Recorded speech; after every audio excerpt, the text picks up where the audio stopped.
Bonjour Florence Becker, rebonjour. Bonjour Corinne Roch, sage-femme. Florence, psychologue clinicienne.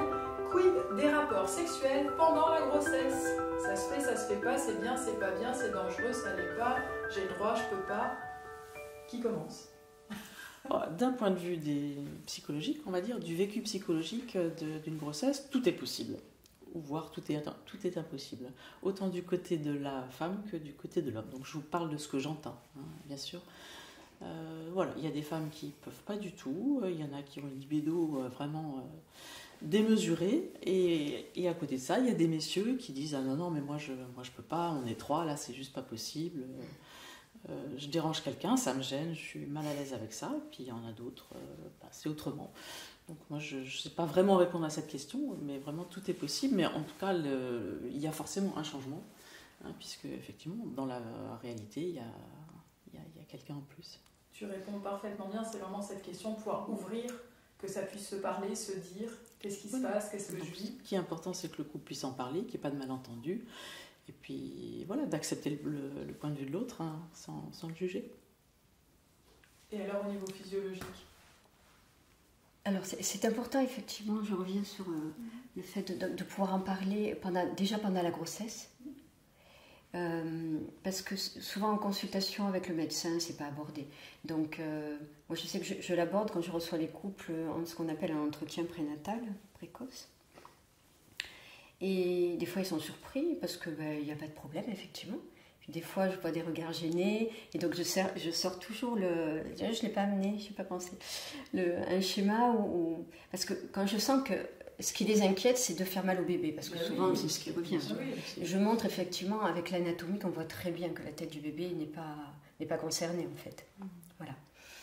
Avec le schéma, et ça les rassure. Je donne une plaquette aussi qui a été faite par une étudiante sage-femme.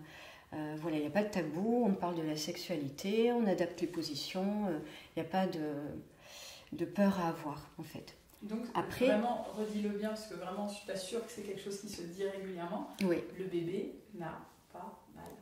Non, le bébé n'a pas mal. Et des fois, je me permets de dire, quand je le sens, que c'est possible au couple, je dis, vous savez, le bébé, ce qui lui fait du bien, c'est que vous soyez heureux et que vous ayez du plaisir. Voilà. Je pense que c'est important. Et c'est important aussi ce que tu disais de laisser la parole, effectivement, dans le sens où il y a des dames qui disent que elles n'ont plus envie, d'autres, souvent la libido est au contraire exacerbée, ou c'est comme d'habitude. Voilà. Mais de pouvoir entendre aussi les messieurs, parce que souvent on ne leur laisse pas trop la parole, de dire qu'ils ne se sentent pas à l'aise. Voilà.